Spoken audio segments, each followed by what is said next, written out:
Alright, nerds, lock in. It is time for another Edge of Eternities draft. Let's jump right into it. I haven't drafted in a hot second. This week has been an extremely busy work week for me. Um, but I am really excited to jump into it today. I'm feeling pretty confident, honestly. I know the last draft was not the most locked in. It was not the most, there, ready to go. But I'm really feeling kind of the vibe today. I'm feeling really good. Let's see what that means for us. In this pack, it looks like Warmaker Gunship, 3 mana for a 4/3. When this spacecraft enters, it deals damage equal to the number of artifacts you control the target creature an opponent controls, and then it's a 6 mana station for flying 4/3. Not a bad card if you're in the artifact deck. We've not had a ton of luck with the artifact deck, which is just kind of, it's neither here nor there. The next best card in this deck, or in this pack, would probably be the Ilvoy Infiltrator. But let's take the Warmaker Gunship. I do think it's probably the best card.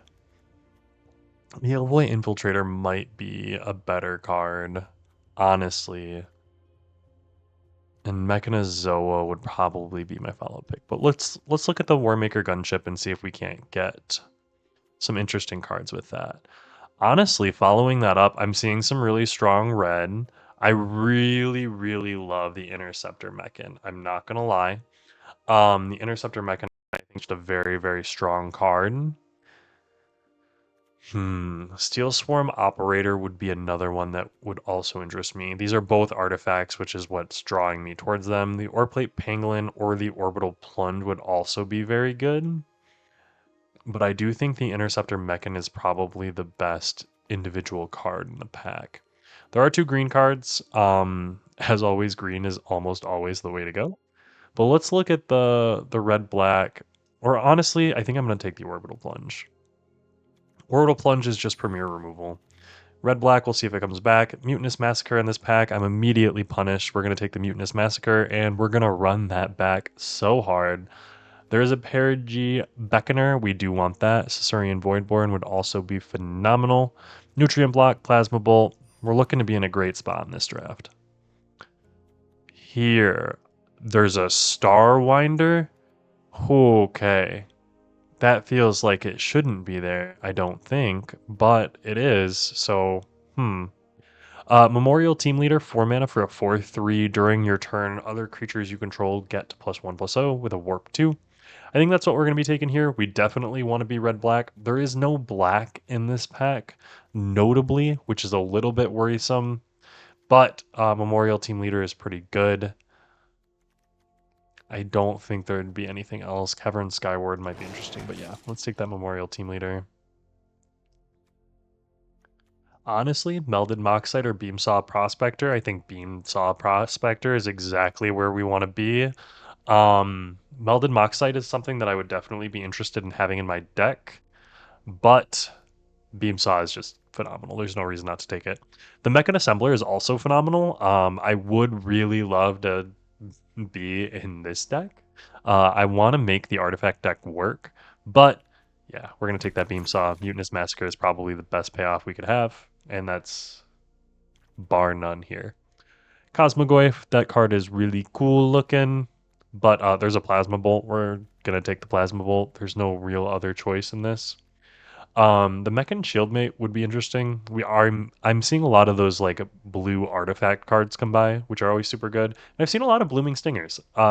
Blooming Stinger is phenomenal in the green deck, but I've not seen any of the other like green decision makers. I think people have picked up on green being the best in the set, and so kind of getting picked up. Not surprised, but that leaves black red for me, which I would love to have a grab pack monoist, but the Perigi Beckoner is just an absolute bomb in this deck. We got nothing but blue-white here, and the Weft I think is probably the best card in the pack. The Nanoform Sentinel, I've watched this kind of go off with crewing, which is super interesting, but you know, not what we're looking to be doing here. A Mechanozoa coming back around Maybe we should have been in the blue-white deck. It does look like that blue-white deck is very operable. Steel Swarm Operator. Nutrient Block will go into our deck. Starbreach Whale. That blue-white deck going around, someone's gonna get it. I mean, we are very solidly black-red, and I have absolutely no problem with our start here. But some really powerful blue cards coming back around, honestly. I'm very surprised. I think due to people finding all of the um Pulsar Squadron Ace. Yeah, look at that blue red that we got going on. But I think people diving all in on the green have really opened a like path for, people to draft these really strong blue white decks or black red decks. And so hopefully we can end up in a really, really strong black red deck. I would love to see that Perigee come back around, Plasma Bolt come back around. I would probably play the Worm Wall depending, but we're going to take Thrumming High Pool. Really do love Thrumming High Pool. I've not had an insane amount of success with it, but I mean, I'm here for it. Here, Vote Out or Orbital Plunge. I think either of those could be an argument, but I think Vote Out's probably just the better card. Convoke, destroy target creature for 4. I do want to pick up a couple more beam saws. I want to pick up some more 2-drops and some 1-drops down here, but getting some removal and some of this top end is not awful. Yeah, we are pretty heavy on the non-creatures versus creatures, which is my only big worry right now. Perigee Beckoner is a lot better when we have, 3 beam saw prospectors and a couple monoists instead of just this Warmaker gunship. And looky here. Beam Saw Prospector. We're definitely going to take another one of those. I'm going to be slightly sad because the Debris Field Crusher is something that interests me. I would play one in the deck. I also would love to have a Sacred Foundry just because I want it for, I want it for my collection. I'm realizing that the wild cards, which vault at 99.3, I wonder what that means.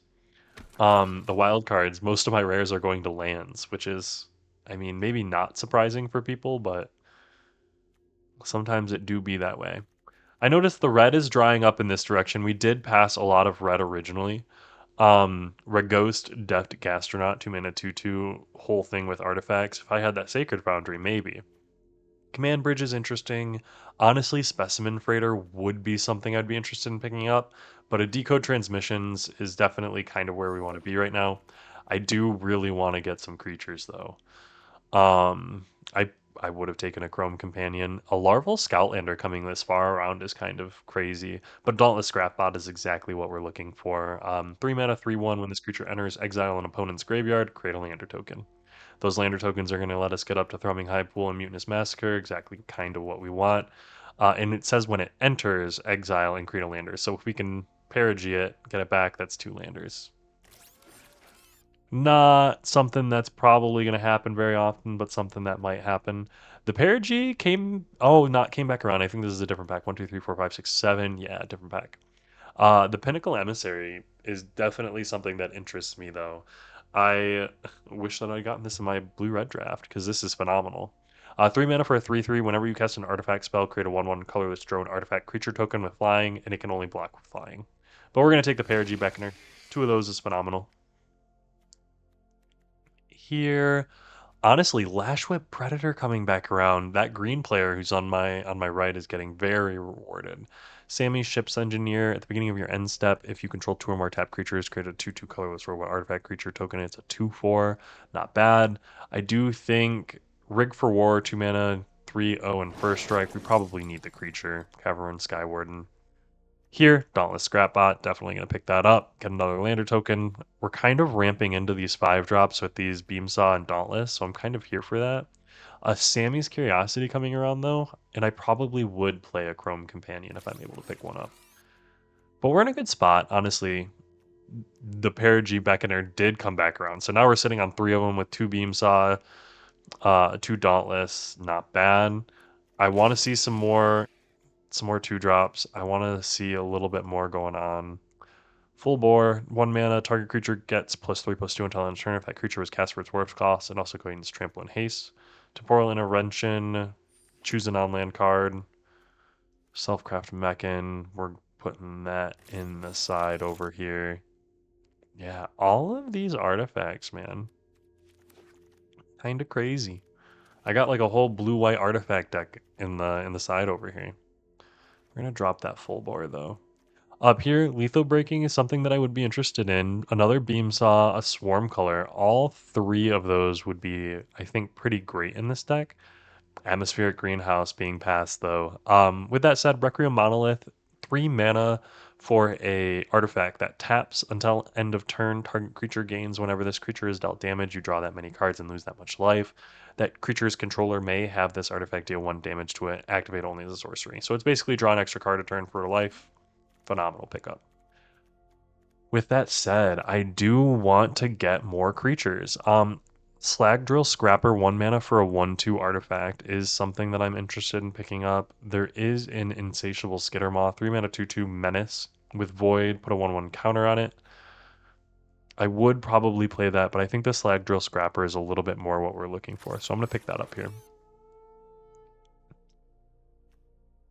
Pinnacle Killship versus Glacial Godmaw. How is Glacial Godmaw? That's a little bit worrying. Glacial Godmaw is an absolutely phenomenal card. I will say, I think the Swarm color is a little bit more my speed. Being able to pair G Beckoner something and then, be able to sacrifice it. I would play an Embrace Oblivion as well. But let's take the Swarm color. Swarm color is a good card. Hymn of the Faller, phenomenal. There's another Swarm color that I would not mind picking up here.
This is rough. Yeah, we're gonna block there.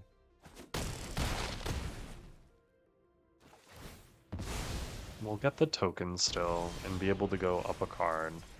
This turn, let's activate this. Lander token, go grab a land, and then we're gonna Hymn of the Faller. There's one of our rares. We do not have the time for that though. And I do not have time for that either. So next turn looks like we're gonna be taking 8, 9, yeah. That's game. Okay, cool. 4-2 puts us in a little bit of a rough spot. That curve out from the blue-red deck, though, that's kind of what you want to see in the blue-red deck, honestly. And I think that's what I need to work towards when I do draft it. I think I focus a little too much on the late game, especially when I'm looking at those blue-style decks. Because blue and Edge of Eternities is very much a tempo style. Get in there, you want to hit 3 or 4 mana, and you want to have 3 or 4 things swinging in at the same time. I've become too much of a Timmy player. I enjoy my big splashy things like Mutinous Massacre and Farming Hypole. We're gonna keep the 7. We got all of our big cards, and he's opening with a 1-drop. Oh, am I gonna immediately be punished? I believe in us. If we draw Beam Saw, I think is probably... Oh my goodness, we are actually gonna be in a very rough spot, aren't we?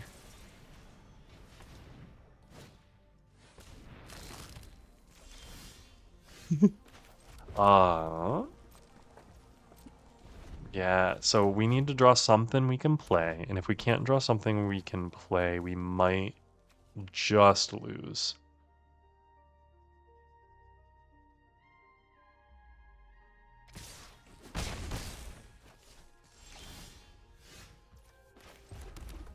Three lands in a row is not something we can play. But I mean, if we get to 5, we can play a 5-drop, so maybe there's that. The Biotech Specialist is going to get me down, though. Especially because I think he's going to be heading up with a 5-drop here. Seed Chip Agrarian? Not bad, not bad. Landfall? You got a land to go with it? No land to go with it. Okay, well, I've got the Decode Transmission here. I'm gonna lose 2 life. Whenever this creature becomes tapped. Yes, yes, yes. Another swamp. I need to discard down. I have so many lands. What is going on here?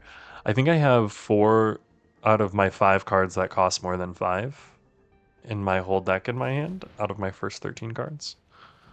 So there's that. Starfield Vocalist. Ooh. With the Seed Ship Agrarian, it's going to be very difficult.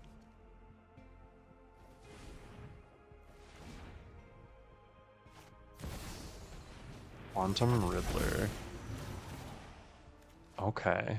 Okay. He's got kind of an insane hand going on.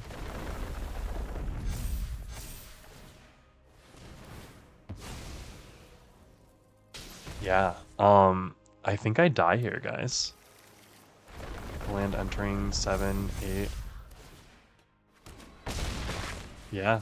Well, that was a really quick one. Dang.